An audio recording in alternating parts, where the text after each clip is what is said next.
Bom dia, pessoal que está nos assistindo. Boa tarde ou boa noite para quem estiver nos assistindo depois, né, da transmissão ao vivo. Nós estamos começando o terceiro dia de relampeio, hoje começando cedinho. Essa vai ser a nossa primeira mesa do dia, depois a gente ainda tem mais duas. E a nossa mesa de hoje vai ser com a autora turca Seran Demiral. Antes de trocar para o inglês, eu vou fazer alguns anúncios aqui. Então, a primeira coisa é, você que está nos assistindo agora ou depois, se ainda não segue o nosso canal, se inscreve aqui no canal, que nos ajuda bastante a alcançar mais pessoas, levar as nossas discussões para mais pessoas. E, além de apoiar a gente com, né, assinar o canal, vocês ainda podem dar uma olhada na nossa descrição, que tem os links de Pix e PayPal para fazer doações. Com parte do dinheiro que a gente conseguir, né, nessa arrecadação, a gente vai ajudar o projeto Tem Gente com Fome, que ajuda, né, tá tentando levar alimento a pessoas que estão passando por essa pandemia sem ter condições de se alimentar. Vocês também podem doar diretamente para o projeto Tem Gente com Fome, vai ter o link aqui na nossa caixa de comentários. Então, dá para doar tanto indo aqui pela nossa descrição, doar através da gente, ou doar diretamente para o projeto. A gente também está fazendo um sorteio de livro, tanto Antologia Relampeio, quanto o livro da Maula Mortar, que vai fechar o relampeio amanhã. Então, para participar desse sorteio, só clicar aí no link que está aparecendo aqui, tá ali nos comentários, e se inscrever, né, para tentar ganhar os livros. Eu vou trocar para o inglês agora, então, para me apresentar e apresentar os nossos convidados. All right, so I'm Cali de los Santos, and before I go on with presenting everyone, I'm going to describe myself physically so that people who are only listening can know my appearance. So I'm a white woman in my 30s. I have long, dark brown hair with silver tips, and I'm wearing a dark blue blouse with some like a constellation pattern. It's something, I think it's like the signs constellations, which is kind of ironic because I don't believe in that. I don't believe in astrology, but I love stars. And in my background, you can see an armchair and a bookshelf with a nice plant hanging from it. It's so long, it goes up to the floor. And now I will present our guests. So we have here with us author Seran Demiral and Brazilians, right? We're going to mediate this talk, Vera Bola and Sergio. So Vera is taking her doctor's degree in Romanic languages. She studies contemporary Brazilian literature and gender studies and eco-criticism. She researches dystopia, science fiction written by women through this eco-critical lens. Sergio was born in São José dos Pinhais in Paraná, and he's an anarchist. He loves cats, and he's a physics teacher. Sounds familiar. He's an Ursula Le Guin fan. Who would have thought? Like to imagine all the possible worlds through literature and fights to build a more just society here on Earth. Now, as for our guest, Seran, she's going to introduce herself too, but I'm going to give you a little bit of her bio. She is a children's literature and sci-fi writer from Istambul, and she has published already many works, most of which in Turkish, right? we actually want to know when these Turkish words are going to go to English and to Portuguese. We're definitely going to ask that. And she also conducts workshops for different children groups as a philosophy for children trainer, and writes stories, plays, and also has written a non-fiction book about the works of Ursula Le Guin, published in Turkish. We're also very interested in knowing when that's going to come to English. All right. Now, Vera, would you introduce yourself, please? Okay. I am a white woman. I'm wearing rose pale glasses. I'm wearing a red lipstick and also a polka dot shirt. Oh, and my hair is relatively short. Sergio? Hi, I'm Sergio. I'm a light-skinned black man. I have short black hair, a short black beard. Also, I'm wearing square glasses and gamer headphones with blinking lights. Also, I'm wearing a pink t-shirt, and behind me there is a wooden wall and a very bright window. And well, I'm very pleased to be here this morning. So, and very pleased to be here with you all. Thank you, Seran. Hello. I will try to introduce myself in Portuguese very briefly, as much as I can. Eu sou seran demiral da Turquia, sou escritora e eu tenho doutorado de Sociologia. Eu trabalho em universidade e eu moro em Istambul. Estou feliz e animada por estar aqui com você. Obrigada pelo seu convite. I hope my pronunciation is well. That was amazing. That was amazing. But I can't find my physical appearance in Portuguese, so I will continue in English. I'm a white woman. And I have brown eyes and brown hair. My hair is quite short, but my right side, my hair on my right side are longer. And also I wear blue blues, and also I wear earrings. And let me show that one to you also, a Little Prince necklace. All right, so the main theme for our panel today is the impact of social sciences in fantasy writing, science fiction, and utopias, right? Which is a theme very dear, I think, to, of course, the four of us here, but I think very dear also to one of our translators. So the people who are translating us today are Carol Chiovato and Alissa. And we also have in the backstage, organizing this transmission, Ana Hushi. We're going to show everyone at the end so that they can give a shout out to our audience. But for now, thank you, girls, for translating and being backstage with us.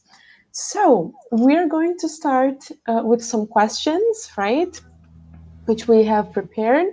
And I think Sergio is the first one here to ask Sarah.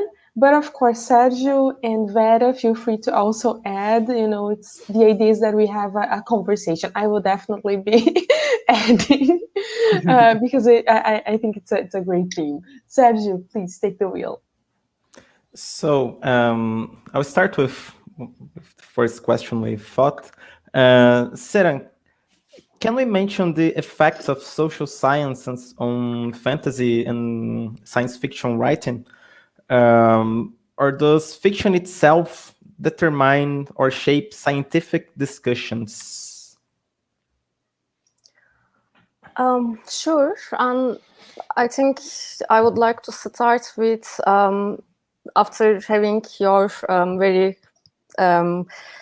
very nice invitation for that conference. I thought that I would mention the effects of social sciences on fantasy fiction writing. But then while I'm trying to prepare my speech for the conference, I just realized that fiction actually has more power over the realities, and realities are included in the field of science. So to respond your question, I had better begin with explaining how I understand the positioning of social science. I think the situation of social science in the face of science, or general perceptions about social science as, let's say, objective knowledge, that part is quite similar to alternative genres such as science fiction and fantastic fiction in the face of realistic fiction, because realistic fiction is the central one. So I was really fascinated while reading Donna Haraway as an extraordinary writer. Let me write her name to the chat part, because I will mention, excuse me.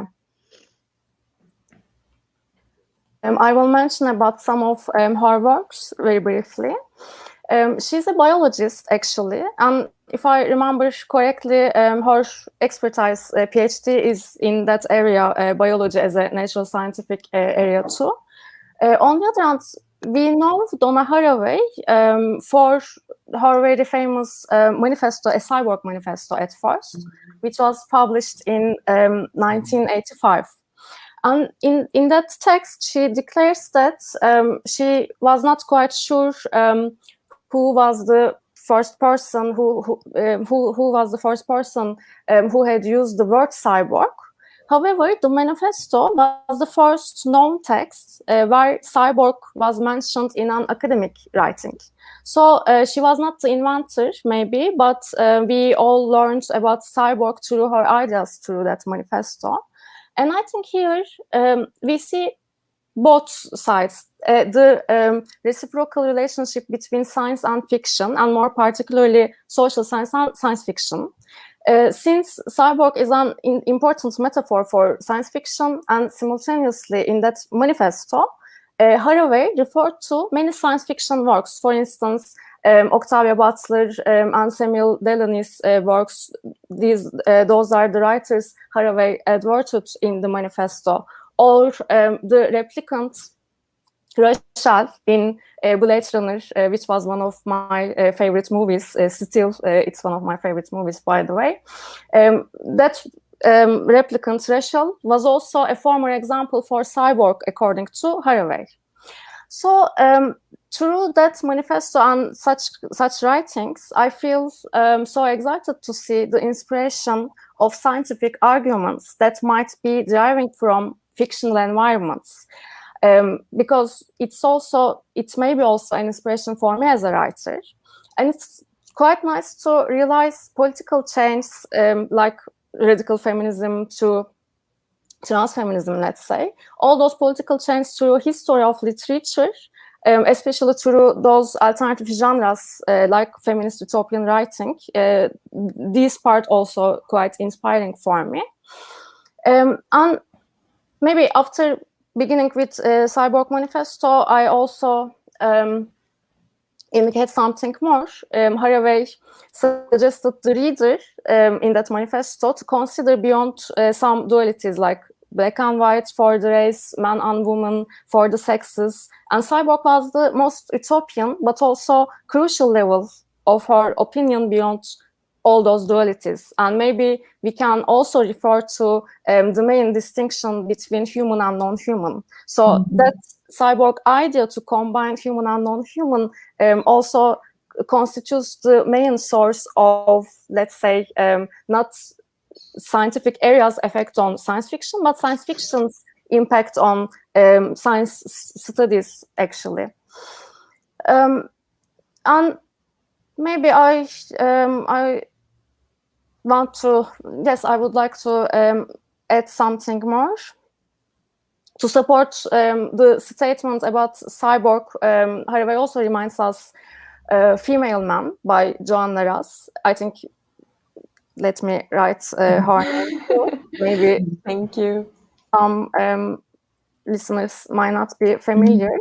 I'm mentioning about Joanna Russ, The Female Man. It's the title of the book.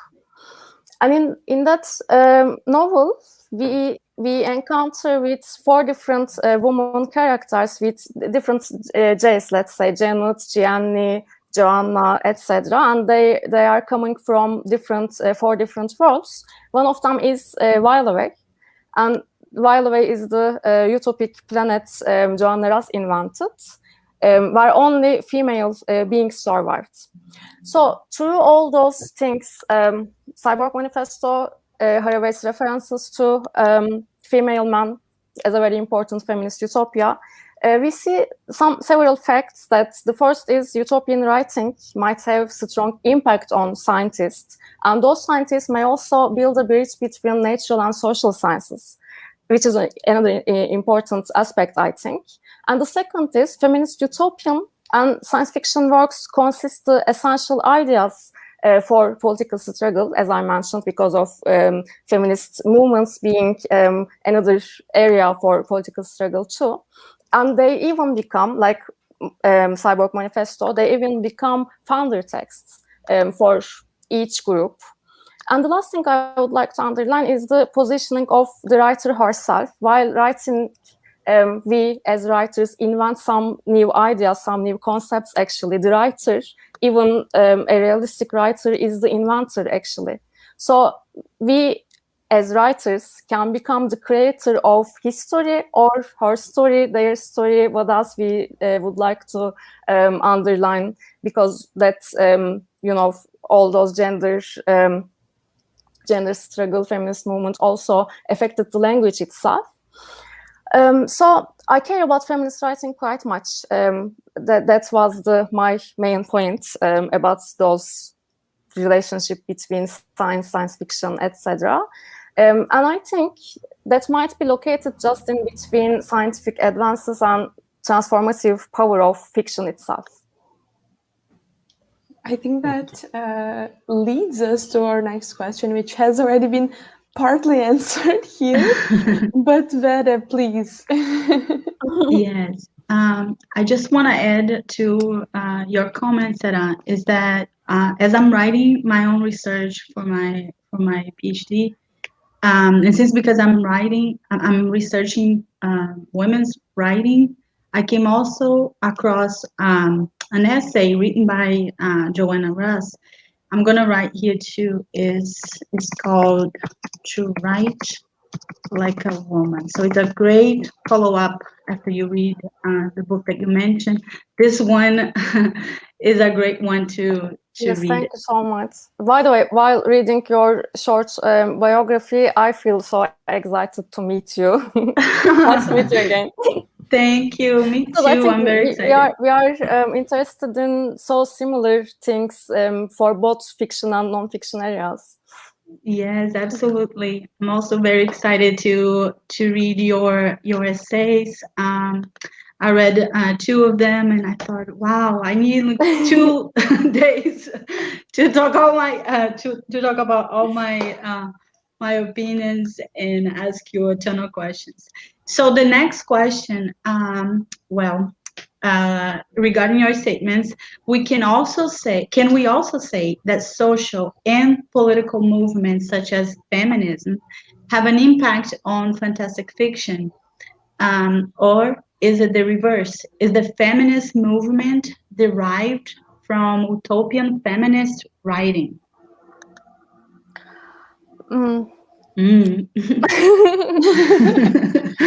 to find out such relevance might be difficult, and also it might be assertive sometimes. Maybe it's not necessary to create such cause and effect relationship, but while thinking about those contradictions, distinctions, let's say dualities, we need to understand the essential cause-effect relationship, which one started before, which one proceeds. But maybe it doesn't matter at all. The important part is to discover the connections laying under them. For example, for sure, I will refer to Le Guin.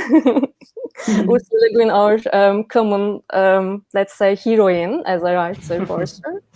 The Left Hand of the Darkness, which was published first 1967. And at that time, when the second wave of feminism was quite strong, sex gender differences used to be quite revolutionary in that period of time. And it's still fundamental to reconsider, because we have been building our identity through performances, as Butler said, but we build our identity within society. It's the fact. Through whatever, what kind of concepts we are using, we are admitting, the common reality can be summarized as we sometimes, because of the existence of society, but generally, mostly, we build our identities against, by revolting its society's existing rules, actually. So for me, the most interesting and exciting thing about the left hand of the darkness, for most of the readers for sure, the invention of Getanian as an androgynous society or race, we can say, and more than 20 years before all those non-binary arguments in political area, in transfeminism, a science fiction novel created such a community. But on the other hand, after, let's say, 10, 15 years later, Le Guin also admits, he criticized herself because of the heteronormative nature of Getanians and her usage of the he pronoun. And I don't want to relate everything that existed in society with language itself. Language is not the only solution, but we had better notice the nuances for sure. We just need to be aware of what kind of language, what kind of words we prefer to use. And also in Portuguese, I'm trying to learn Portuguese for a month, only a month. Eu estudo português por una month. I don't remember month. It's simple than month. In Portuguese, it's also the same. As I learned, escritor is the writer. Escritora is the woman writer, who is the secondary. Through this perspective, we need to be aware that we need to be aware of how important to invent different lives, alternative communities might become to change society in a better version. And why not? I care about thinking about all those different possibilities. That's why Le Guin is quite inspiring for me, I think. And she indicates her writing as a thought experiment sometimes. And that's right, if only with those kind of experiments, through utopian writing, we may discover new potentials for better opportunities, a better society. And fiction is spatial itself, necessary, and let's say it's the basic need for us, not only science fiction, but fiction in general, I think. It's very interesting that you're learning Portuguese and then you already know that we gender everything. And when you were speaking, you said a month, right? And you use the feminine for month, but the month is masculine.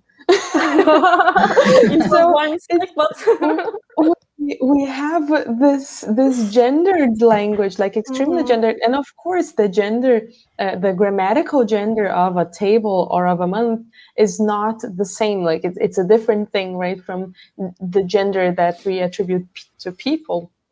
But language ends up being a huge barrier, and I wrote my dissertation. I finished it this year, and I used the feminine plural, like I generalized in the feminine, and it was hard for me, and I had the intention of doing it, but while I was writing, it just came in the masculine. Many times I had to reread and then correct, because it is our default. And even when trying to write a society that didn't really care much about gender, I struggled, because so what pronouns do I use?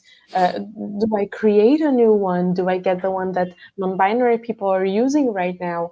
How can I do that? Because or do I generalize in the feminine too? But because generalizing in the feminine in Portuguese is of course different, but it does not contemplate non-binary folks, for example, as the use of they in English does.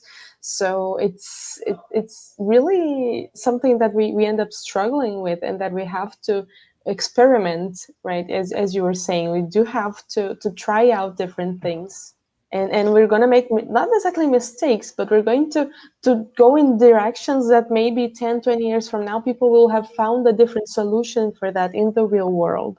Perhaps. So but just by experimenting, we're already dwelling in something which is new and different, and we're bringing the discussion to the table, which sometimes can be more important than guessing, what's going to be the correct way of doing that 10 or 20 years from now.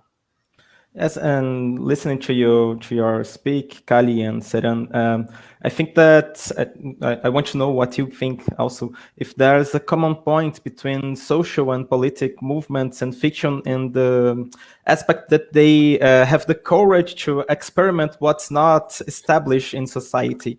Because when you see the feminists, the queer, or even the anti-racist movement, we are experimenting with language, for example, and with ways of living and ways of understanding the world that are not accepted.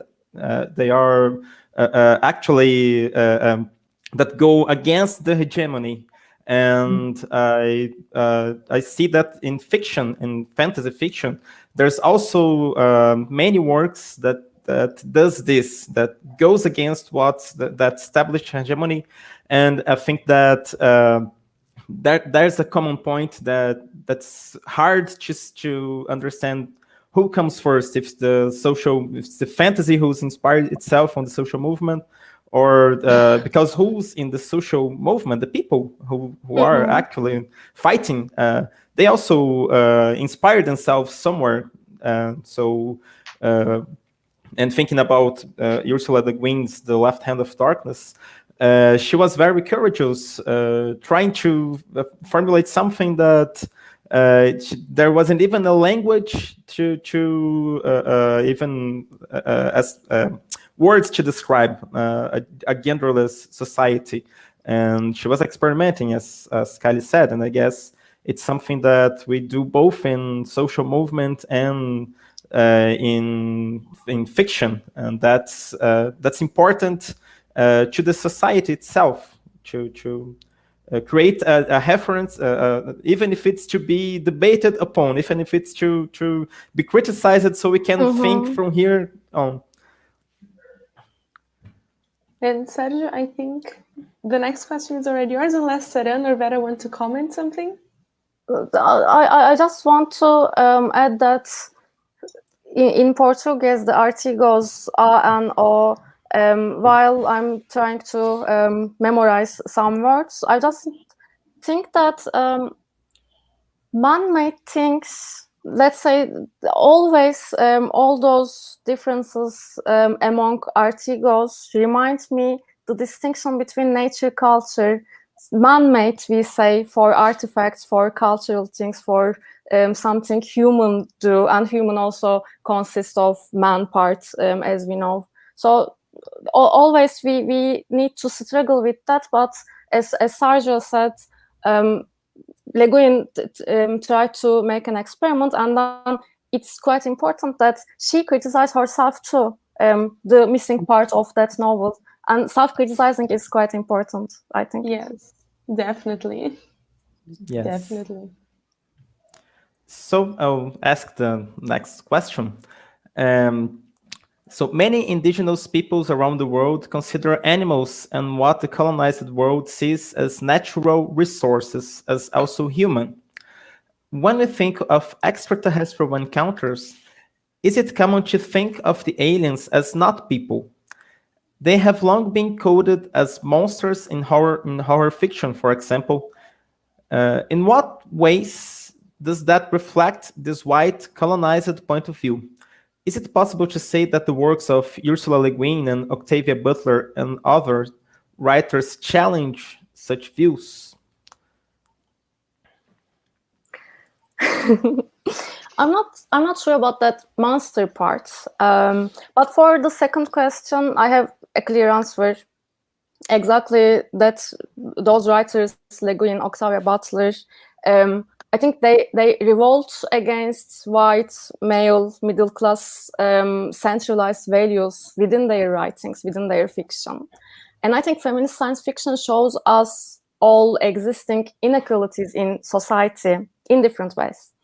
Le Guin, not only Le Guin, Octavia Butler, maybe we can add some other writers more, let's say Doris Lessing and Charlotte Perkins. These are also quite inspiring women writers for me. I just want to add them too. And I think all those women writers have some authentic strategies. Just as I put forward the dualities between social and natural sciences in the beginning, I may relate them to realistic and alternative texts as science fiction, utopias. All those dualities actually are there to overcome for those writers through writing fiction. And to consider encounters of human and non-human is also always inspiring for writers, I guess. Charlotte Perkins, Joanne Ras, they created some utopias without man, just as while away I gave that example before, but Charlotte Perkins also did similar thing in her Horland. And Le Guin also did the same in the stories located in The Birthday of the World. The Matter of Segri was a very nice example of subverting the norms. It's quite like upside down version of the real world, the existing society, we can say. But let's focus on the monster or alien parts, which might be more difficult for me to explain my ideas. But that image of monster recalls Frankenstein's by Mary Shelley in the beginning because of your adverting horror stories. As we know that Mary Shelley is the daughter of very well-known feminist Mary Wollstonecraft. And there are some interpretations about the reason why Frankenstein becomes monstrous is his motherlessness. And Mary Shelley was an orphan herself. And we usually see the vulnerability of the orphan in classical Victorian literature. And Frankenstein is kind of a very, let's say, miserable, sad story according to that point of view. And feminist critics, on the other hand, emphasize the female sexuality, procreation, so that I may expand that with another work, Ridley Scott's famous movie Alien, because I was just reading Posthuman Bodies, which was edited by, I'm writing another name right now, who is Judith Jack Halberstam. He or she is one of the editors of that Posthuman Bodies book I'm mentioning. In that book, I realized that he, she, they, let's say, they is also a queer social theorist. And in that book, I just don't remember the exact writers of that chapter, but a chapter about alien addresses monster alien images can become inspirations of posthuman bodies. So in theoretical work, we see that impacts of science fiction again in that example. That's why I just want to underline that. But another remarkable thing we may dwell on here is changing perception of encountering the other, the alter.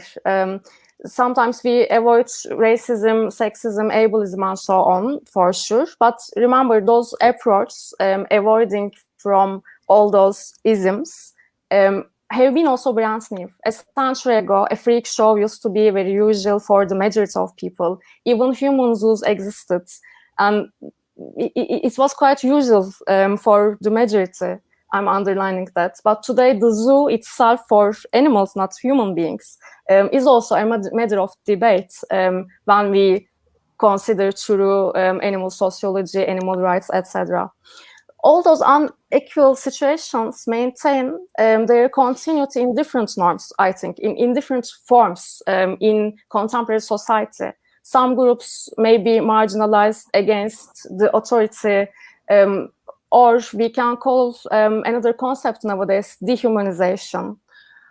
So according to their a group of people's beliefs, ideas, etc., they always, let's say, they might be exposed to discrimination, for instance, against human rights crisis, everywhere, every region of the world, unfortunately. But I always try to stay optimistic and focus on the good sides, good aspects. That's why I'm trying to write utopian fiction, and also I care about feminist writing quite much. And thanks to Black feminism in the 60s, intersectionality as a methodology, a new perspective also become well known. And as another example about that monster part, I remember in horror stories from, let's say, previous century, giant squids and octopus also used to be monstrous creatures in the traditional horror stories. But today we are used to seeing documentaries like My Octopus Teacher telling us make kinship with another kind, not primate at all. Perhaps we ought to remember the etymological roots.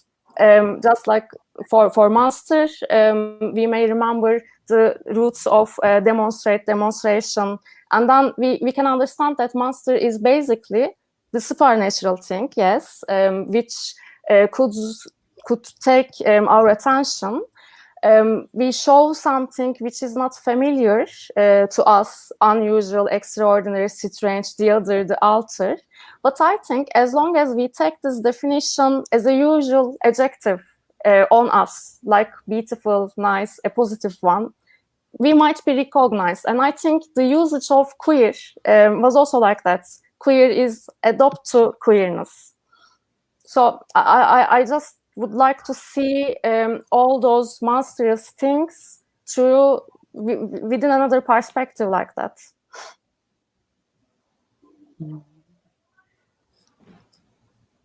Yeah, I think that was a very, very interesting answer. I'm letting it sit absorbing in. Yeah, I'm letting it sink in, because I think this whole talk about monstrosity is very interesting, and it's not the first time that it appears here, right? When we were talking with Anne Vandermeer. When we were talking with Anne Vandermeer in the first day of the event, she also brought these issues of the body and what's monstrous and what's not. And Priscilla Satman is here in the comment section telling us that when she writes about people with disabilities, and she's a person with disabilities, she sees this duality of human and non-human a lot, because they are human, she's human, but society puts her and other people with disabilities in a non-human space, you know. So it's something that comes up a lot, and it's something we should definitely be talking about more than we do. Definitely. I think our next question is Vera's. Yes, and I just want again to talk about another book that I remember when she was giving her answer. There is one book called Monster she wrote, and I think goes well with what Seran was saying, because this book gives some short bio of women and what drove them. I know that. Yeah. What drove them to talk about those monsters, or what kind of characters they found a way to talk about their own life or the struggles of the society in general within those works. And I really like this book because besides bringing back the history and all those writers that sometimes we don't know, never heard about, she also, or they're also the two editors. One is Lisa Kroger. I'm gonna write here too. The editor of this book. They also bring the contemporary writers and what they struggle with and what the worries. So I think it's interesting to connect your answer with our next question, because it's related to queer and LGBT writing. So we want to hear your opinion about the writing, and in general, what do you think about this specific community writing? LGBTI movement and LGBTI writing is quite revolutionary. I had better start with that, because those kind of, let's say, revealing the others' everyday life, the others' experience, help the rest of the people to understand, to have empathy. It's maybe the first side, but the more interesting thing is queer writing, let's say, in general. Queer writing helped people consider about other possibilities, about relationship, marriage and family life, population breeding as well. So it also recalls of some previous feminist writing too for me. But to explain my opinions, I may need mention various things that taken my attention recently. I find useful talking about queer writing, and that would explain how I understand the concept of queer itself rather than LGBTI characters, is diversity. Cultural and social diversity is quite essential in contemporary society. And it's like shifting the discourse, shifting the normative ideas in each society, I think. And we see that shifts, that reflection of the shift to science fiction, the other way around. And let's remember the feminist utopias like Herland or Le Guin's stories in Birthday of the World about the planet of, there are some, remember in Mountain Ways and in Unchosen Love, morning woman, morning man, because there is no taboo at all about homosexualism. Ursula Le Guin herself needed to create another taboo in that society about the moistures, as far as if I'm not wrong, for the race among morning and evening, as I remember. Within all these texts, different sorts of aliens, strangers, actually appear in the ordinary world as queer components in extraordinary ways. And the possibility of everything, the idea that everything can happen, that imagination free from the boundaries, the limitless nature of fantastic fiction writing, these are the potential to reconsider for us science and technology. So in this century, we have been experiencing so far for 21st century, it can be taught, it's the period of multidisciplinary studies in academia to combine basic areas, and social worlds are becoming common nowadays. And science and technology studies as an independent, let's say, authentic discipline also require many science fiction reading more and more, and academic people are becoming interested in variety of alternative genres. And I think we have many reasons to celebrate the fantastic worlds we had, and queer writing might be helpful to read, to make such readings. I can find another connection, just like in feminist writing and science fiction, social sciences. Here we see that queer writing also might be helpful for us to understand the other possibilities. I think it's your answer is amazing, and I guess I can link it with our next question, because when you say about queer writing, it comes to my mind that science, Eurocentric science itself, has a masculine and heterosexual and white, how can I say, basis. It's it's built upon white heterosexual and masculine logic itself, the way of thinking, a way of looking at the world, and that's also, of course, based upon domination of the other, and about not only domination, but telling the other that it cannot exist beyond that only way of seeing the world. That's the Eurocentric, white, heterosexual male way. And when it comes to queer and LGBT writing, there's a completely different way of how to be in the world and how to see the world. And I think this, for example, for social sciences in general, for science in general, not only social, as a physicist, I have to say that's very important to the hard science that they say, who are also built upon this Eurocentric way of thinking, that we think other possibilities for science itself.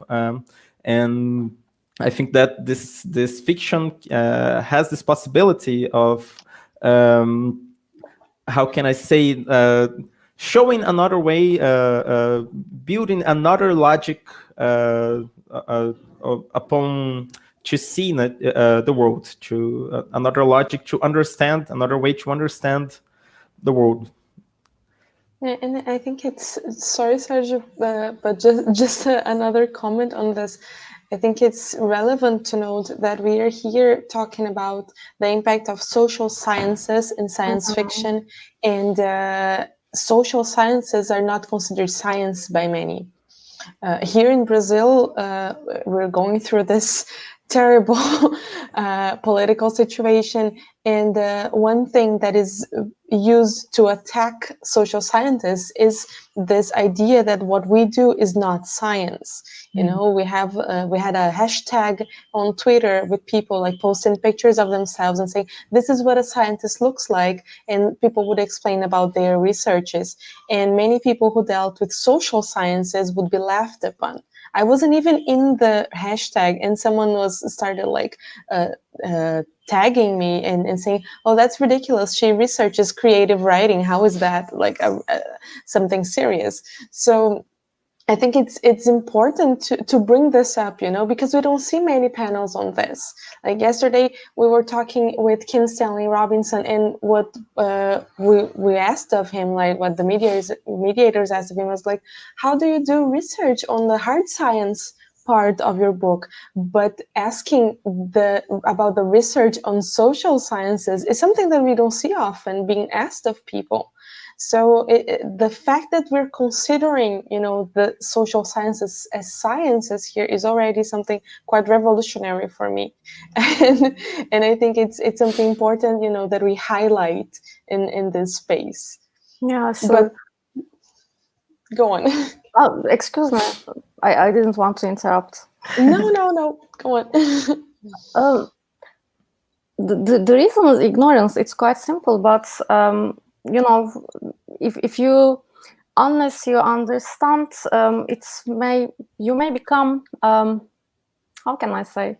It's because of ignorance. I can repeat myself, but also underestimation. Yes, that's the word I was looking for. They always underestimate, and it's quite similar about like the male middle class central values. They are having the hegemony, the hierarchy between some kinds, some genders, and science also just had their own parts. That's why I really care about science and technology studies, because it's also located in between hard science and social sciences. That's also, I found this area revolutionary. So I guess I can go on to the next question. That's about science and technology studies point to contradictions in the way science and technology are developed, sometimes leading to exclusion, domination, and concentration of power. For example, scientific knowledge may be used to subdue traditional and millennial knowledge, that may be fundamental for some communities' existence, but it's not profitable. In Ursula Le Guin's The Telling, for example, this is one of the central questions of the book. Do you think science fiction could be a way of thinking of other possibilities for our relation between with science and technology, the way science and technology are in the society? I forgot the word. The way science and technology. I hope, but that profit word reminds me something that I'm also writing to chat part. Martha Nussbaum's a philosopher article about education for profit, education for democracy, and also she underlined the importance of not only social sciences, by the way, humanities itself, because she underlined the power of creativity and critical thinking, and the key opinion in that article, one can make profit through arts, not science, art, literature, and philosophy, because all those things, philosophy and artworks, have the potential to make one to think critically, to make innovations, let's say, to make profits in the longer term. When I turn back to your essential question, I think I will try to support my first argument that science fiction comes first, comes before scientific area, through Donna Haraway's Another Manifesto, let's say. By the way, I'm not. I did my PhD in sociology, but science and technology studies is not my expertise area. I'm just trying to improve myself, read some new works about feminist STS rather than all science and technology studies. But I'm interested in feminist science fiction and feminist STS because that's, I mentioned cyborg and its references, and it's the possibility to just go beyond, transgress two polarized genders, and we are nowadays debating on non-binary concepts in queer writing, etc.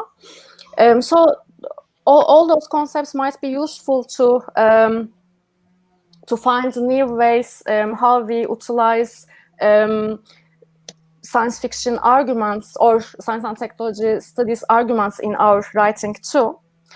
And let me write another thing I will refer to, Companion Species Manifesto.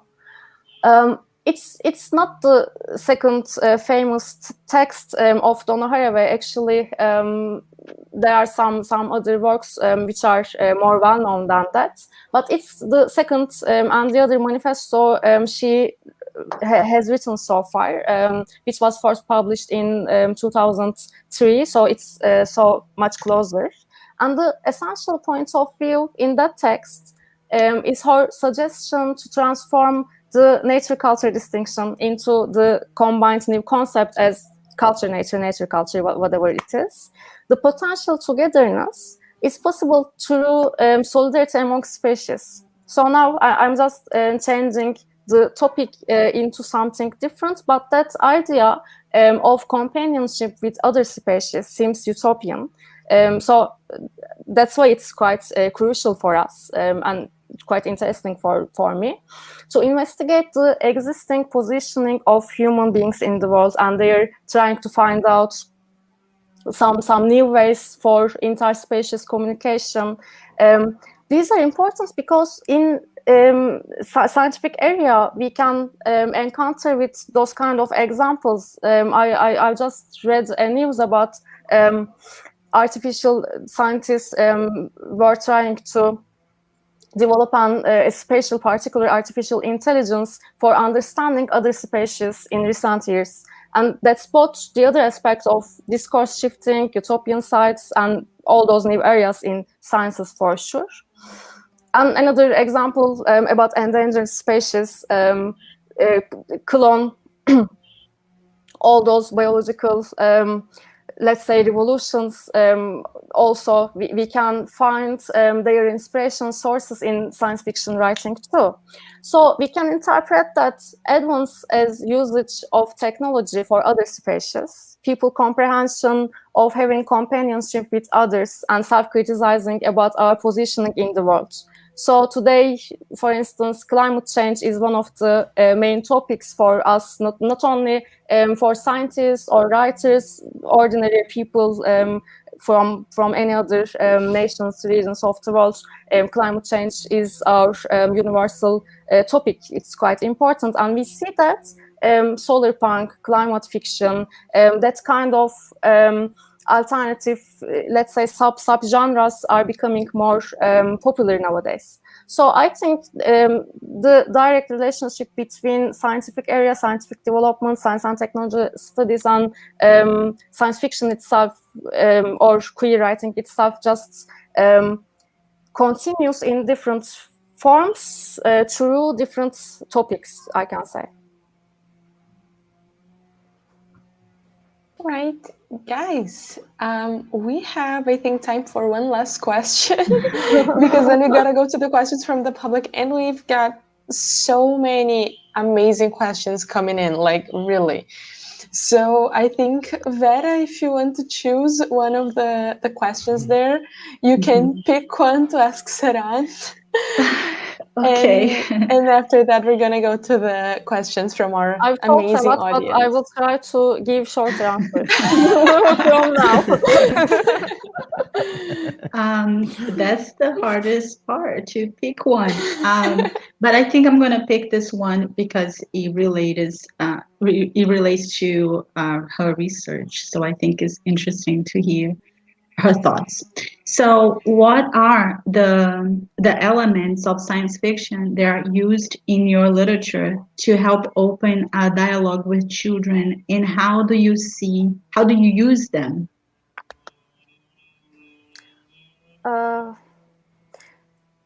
Okay.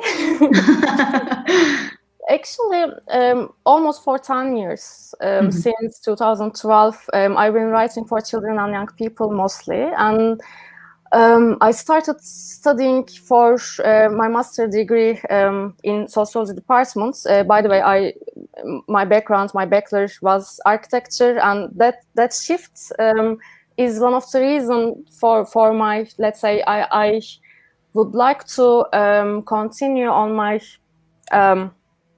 master and PhD in sociology department, because I would like to improve my writing skills. I just found some connection between them in the beginning, but then I'm also discovered that that impact between science and fiction, etc. These are just constitute my experiences, encounters with children, I can say, and I always try to make a balance between my academic career, my PhD, etc., and my writing interests. And I can say that, by the way, I also teach children's literature as a part-time lecturer in several universities in Turkey. And I'm interested in changing essential topics in children's literature. Therefore, I first was interested in queer writing in the beginning, because different family types, single parent families, disabled characters, these are quite contemporary topics for children's literature, and those kind of characters also exist in my novels. And not only as a writer, but also as a researcher, I just become interested in such topics which used to be accepted as unspeakable. Because I just try to underline what unspeakable is for children's literature, and how I may transform them into a spoken word. So those may not sound like science fiction, but and also I did not publish a sci-fi novel for children yet, but I will do that. It's true. I'm trying to write something new. I utilized science fiction so much for my encounters with children. As some in my bio, you mentioned that that P4C, philosophy for children part. As a philosophy for children trainer, those philosophical inquiries are quite important for me to start a discussion with children. And my first job, for sure, is to write for them. But just after that, the dialogue or philosophical discussion comes after. And in addition to my writing, I'm also educator, researcher, and I research with children. And one of the main challenges about childhood studies is to produce knowledge of a younger group who would not be able to read that research or produce those kind of knowledge, who wouldn't be able to know about the research, their data, their knowledge itself. So considering that, I will always question, I'm always trying to question the methodology in research with children through discussions between the learner, knower, etc. So science fiction writing and all the things, all the readings I'm trying to learn in STS studies, STS, would improve my encounters with children too. So I'm just trying to make some balance between my writing, encountering with children, etc. All right, so we have so many great questions, but I will not be impartial, I must admit. I am choosing here a question by Jared Oliver, which is in a theme which is very dear to me, and it's a theme that I try to bring with the question about like how indigenous peoples see what we right in the colonized world see as natural resources, and they see animals as human beings. And Jared asked, how does the notion that animals and other elements of nature are human, present in different non-Western cultures, influence science fiction writing? Thank you for your question, Jared. And Seran, Vera, and Sergio, I think you can all, bring your opinions to the table on this one, because it's very, very interesting, very important. I'm thinking about in Australian children's fiction, children's literature, I encountered with some picture books which had their inspiration of Aborigines, the indigenous people of Australia.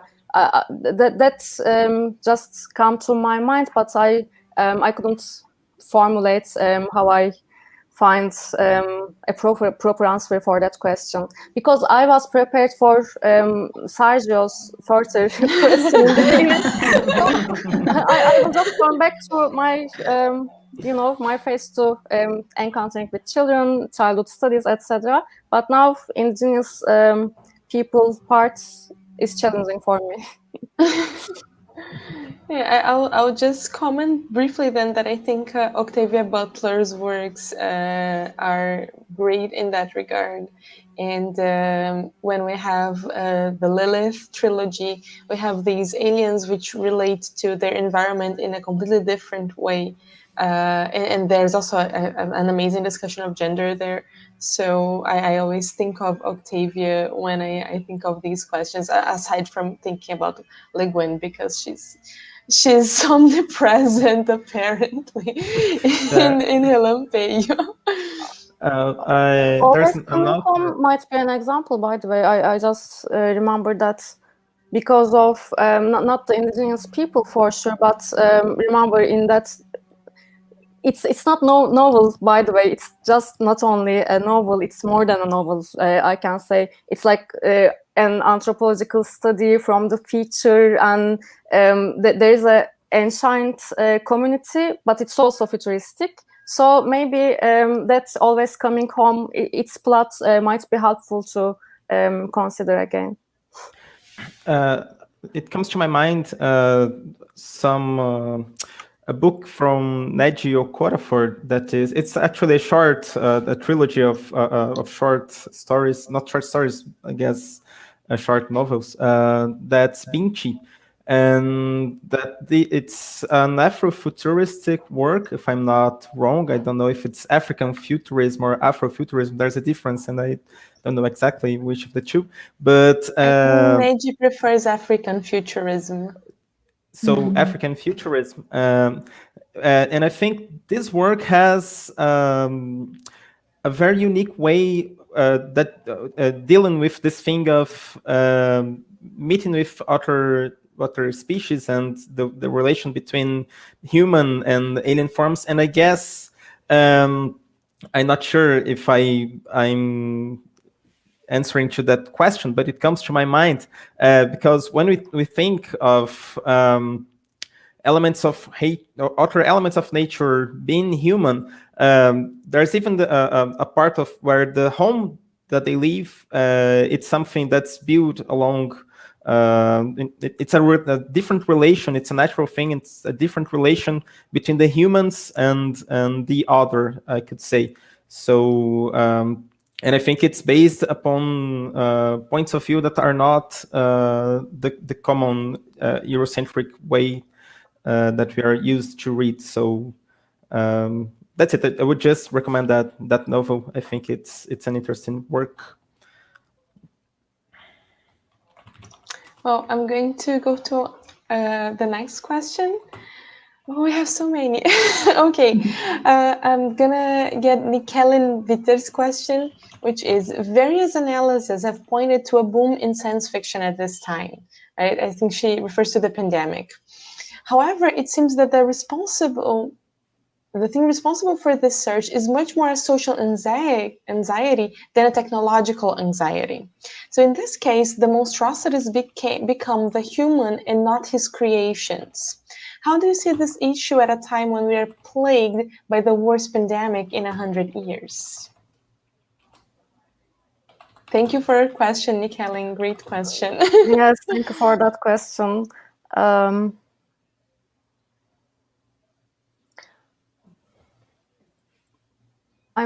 thinking that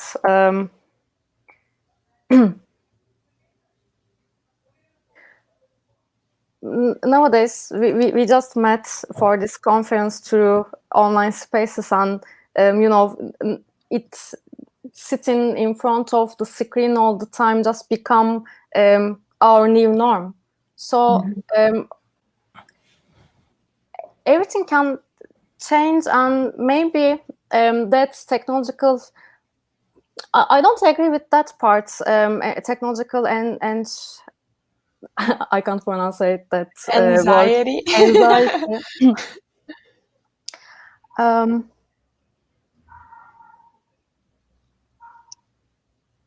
But I think we can, I can have an answer for that question through another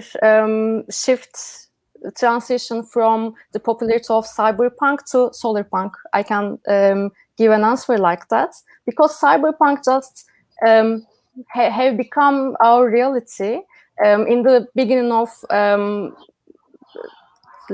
previous decades, in the beginning of 2000s. Maybe William Gibson's Neuromancer used to be quite impressive for, let's say, metrics, and or all people who are not sci-fi fans, they also watch and enjoy that kind of movies quite a lot.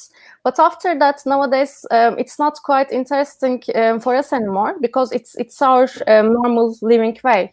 It's our everyday life. Therefore, people may tend to turn their faces to nature more. And I also underlined the climate change, ecological crisis, all those crucial debates would also reflect to our science fiction writing in the next decades. As I observe, it's already it has already become very important in science fiction area. So maybe solarpunk might be an answer for that, for us to create some new perspectives, some new ideas, or to do such thought experiments as Le Guin indicated. All right.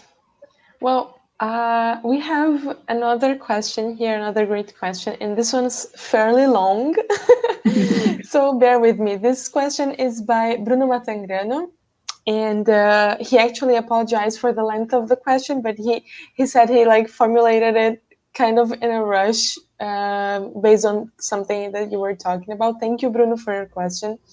So this question is, I loved hearing your quote, Seran's quote, my octopus teacher, is this kind of narrative helps to break down boundaries between humanity and animality. I've been studying narrative in nonfiction discourse to account for non-human animal languages. How do you see this presence of a discourse similar to the literary, so to speak, in nonfiction discourses, as is the case of My Octopus Teacher? In what ways can this dialogue help science in literature? And from a transdisciplinary perspective, does scientific discourse realize the need for this appropriation of speculative discourse similar to the literary? Amazing question, Bruno. Thank you. As you realized, the questions are quite hard for me to answer. I need to read them and understand them for a while. Yeah, maybe I can give... let's think through that not only the ecological crisis, etc., those parts, but also transhumanism as another important debate for both scientific area and, let's say, science fiction, Altered Carbon, which is a very, let's say, well-known novel, and also we see that we see its movie adaptation as Netflix serials, etc. So some critics about human-centrism, human-centrist perspective are also becoming common, and maybe we can see that interspecies communication, our relationship, our positioning in the world as ordinary human beings, maybe we can reconsider all of them through the critical ways of human-centrism, because they are all, how can I say, hierarchy among other species and human beings positioning themselves in the center of everything is also quite similar, that white male characters being centered in the literature. So through this critics, through these critical perspectives, maybe we can create some new utopias indicating companion species manifesto, or maybe we can also have our inspiration sources in that kind of thoughts from the, let's say, scientific texts again. But I appreciate the question quite much because, by the way, My Octopus Teacher was also quite impressive for me, because I just started to dive, and after facing and just watching an octopus for, let's say, 10 minutes maybe, then I just went back to my home and opened, and by coincidence, I just realized that documentary and I watched it. I was quite impressed, and I give up eating octopus. They are amazing creatures, right? And so creatures, smart, yes. and they're incredible. I don't eat octopus. I eat meat, and I can't eat octopus for the same reason. I attended an academic conference about octopuses. So octopus is not only a literary metaphor, but also that octopus-human encounters, human-animal encounters, these are becoming quite common debates in science and technology areas. That's also quite interesting. Yes. Okay, so we have another question here, and I think this one is very relevant.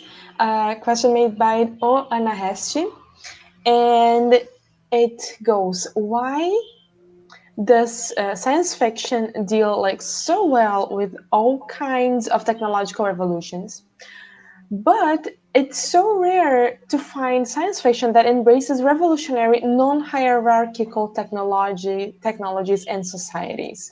And I think we're gonna call for Le Guin again with this one. Every time. Thank you. I asked you for your question. Please. Another example came to my mind, Sparrow. Mary Toria Russell's Sparrow. In that novel, we also see a community, a group of people who has, let's say, primitive lifestyles, and I think it's known that Wells' Time Machine was one of the inspiration source for that novel, but we see a primitive, let's say, lifestyle of people in that novel. Maybe we can find some connections between the Sparrow always coming home and instead of hierarchical societies to conduct a more horizontal relationships might be possible through comparing those fiction stories for sure, but also let's say indigenous people, other people's experiences, or thinking through a multinational, multicultural perspective, and let's say by celebrating social and cultural diversity might be helpful for us to conduct such relationship, at least for characters in the novel, not for the whole society for sure. But I think science fiction, it's true that science fiction have the potential to embrace those non-hierarchical relationships. Sergio, Vera, do you want to comment? Yes, Yes, I please think. help me. I'm so lonely here. Yes, I would like to comment this question. It comes to my mind. I don't remember if it was during FutureCon or during last year Relampeio. That's in one of the panels. I don't remember also who said, but the message sticks with me. That's easier to imagine the end of humanity than the end of capitalism, and I think that coming to the... I think it was Relampeio, but I don't remember. Please, people, our audience, if you remember, tell us. Yes, tell us who I'm quoting. I don't remember, but I would like to.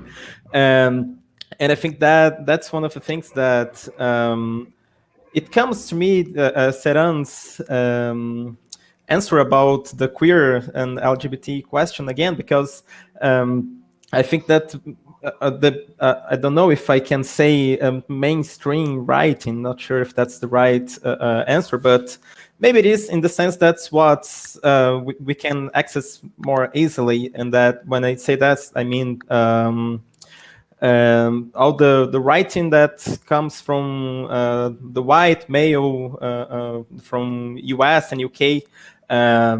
That's 90% from what we can access.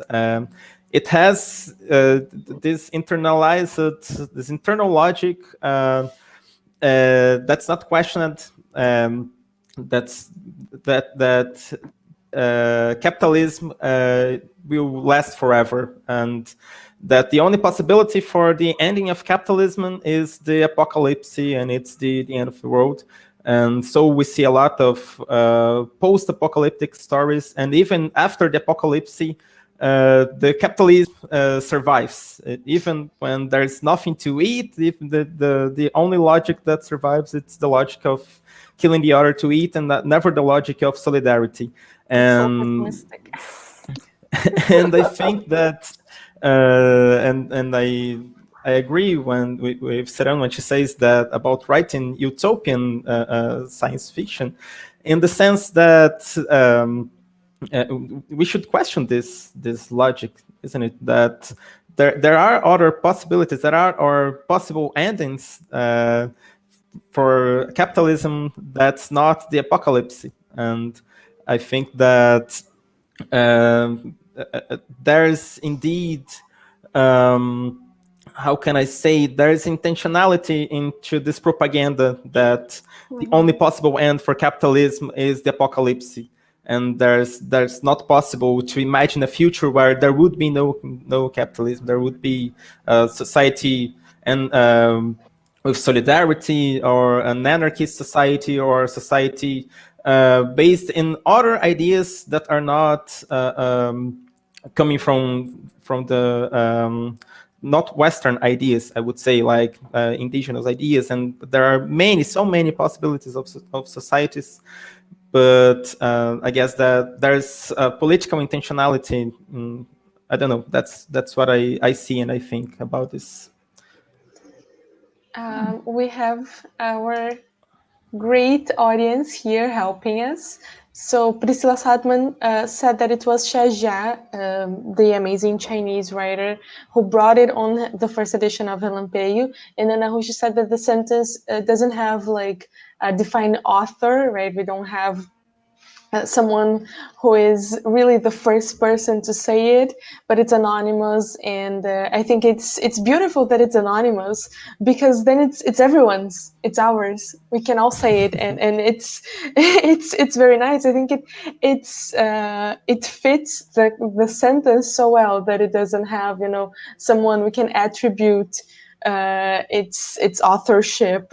There's no father. I find this notion, this very patriarchal and colonized notion of, that person is the father of that concept.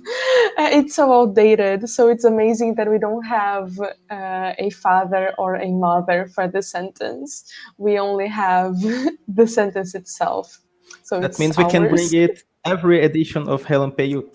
We can bring this quote and say it. But I would also like to comment very quickly on this, because our time is running out.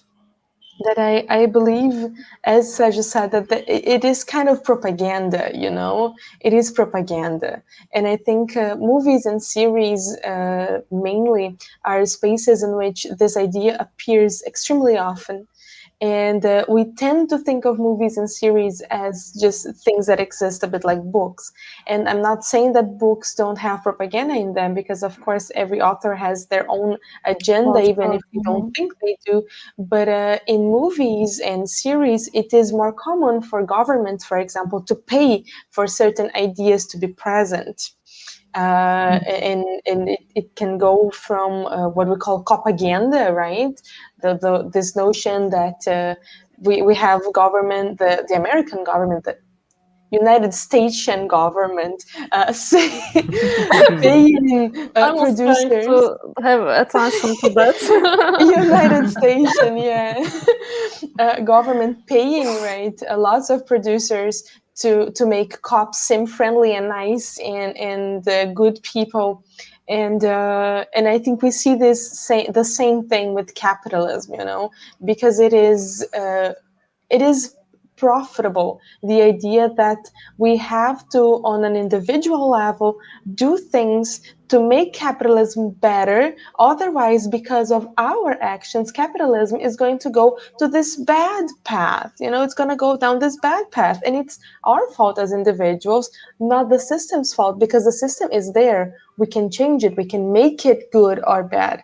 So I think it's very intentional, when we have these ideas, and people reproduce it in literary fiction, sometimes without thinking about it, because it's what's around us, right? That's why we have to read more and kind of go after different people to read, and it's a conscious effort. It's not something that just happens. If we just see whatever is on, if we just read whatever is on the top 5, then it's very, very likely we're going to end up reading these same notions again and again.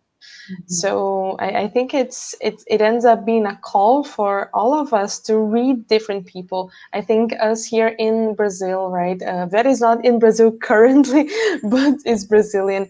This work that Vera is doing, for example, reading contemporary Brazilian female authors, it's so important because we don't see them as often in the top 5, you know?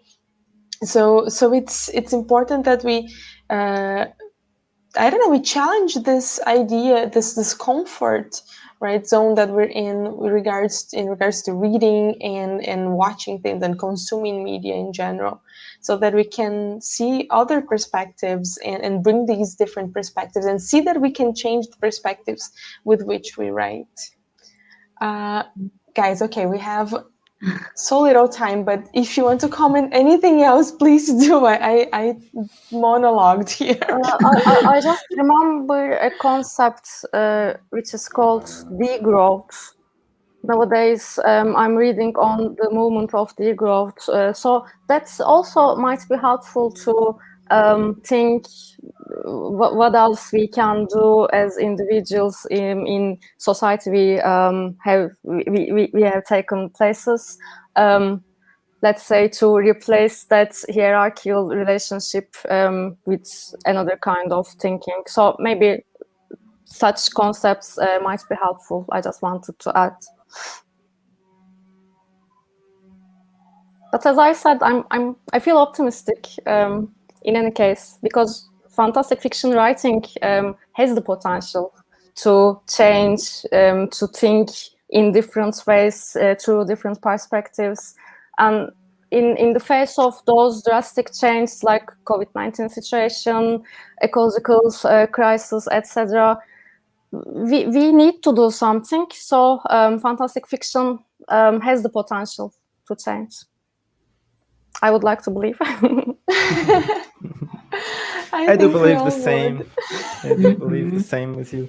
I think that fantastical fiction, coming back to the beginning, fantastical fiction authors have the courage of having hope in despite of whatever is happening in the world. So that's one of the reasons why I love fantastic fiction. Yes. Guys, I think we're coming to an end here with our talk. I'm so sad. Today I'm not translating, so the talk could totally last for 6 hours.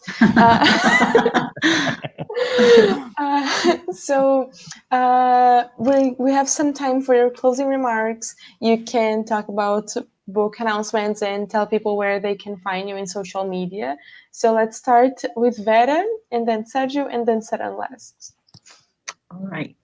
I had a very very much pleasure to be here talking to you guys. I want to say thank you.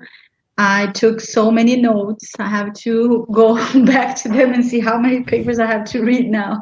So thank you for all the papers that you talked about, and thank you so much for the conversation. I really enjoyed it. I'm also very pleased to be here. So thank you all, Kylie, Vera, Sarah.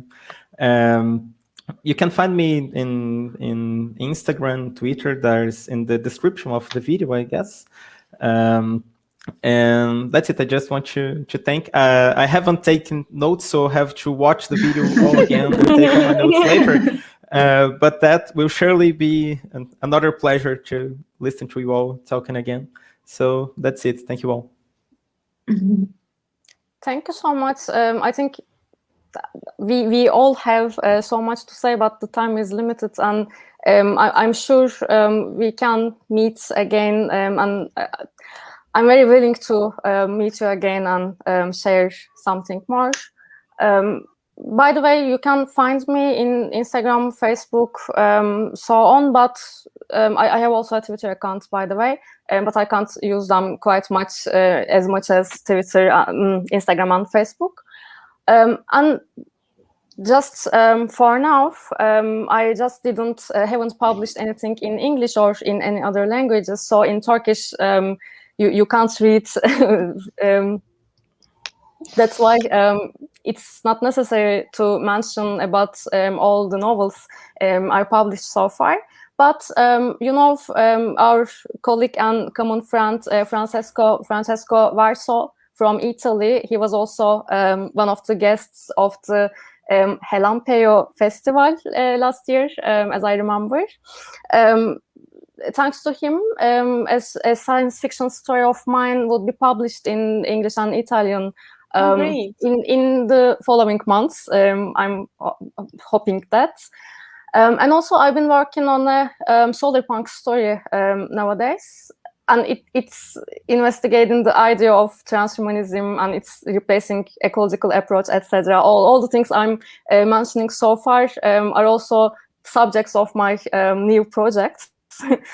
And another thing that I may add, in academia, you can find some non-fiction texts of mine, because I can write in English for non-fiction, but not fiction, because mother language is necessary to create fiction if you are not bilingual. All right, guys, all of the links that Vera, Sergio, and Seran talked about are in our description, so you can go there if you missed them. Just click there. Also, all of this information is on our website, www.relampeo. I think it's relampeyofestival.com, but someone else can correct me if I'm wrong. And I want to thank Seran for being here with us. It's been a huge pleasure to have you and talk to you. Thank you, Vera and Sergio, for bringing your questions and your comments here. I think this conversation is definitely richer because you're here with us. Thank you, Alisa and Carol, for translating this talk. It probably was not... Thank you so much. It was quite enjoyable. Thank you so much, our translator. Thank you, Ana Hoshi, who's our tech magician for this talk, right? And I'm going to switch to Portuguese now. So, Sara, you can train your listening.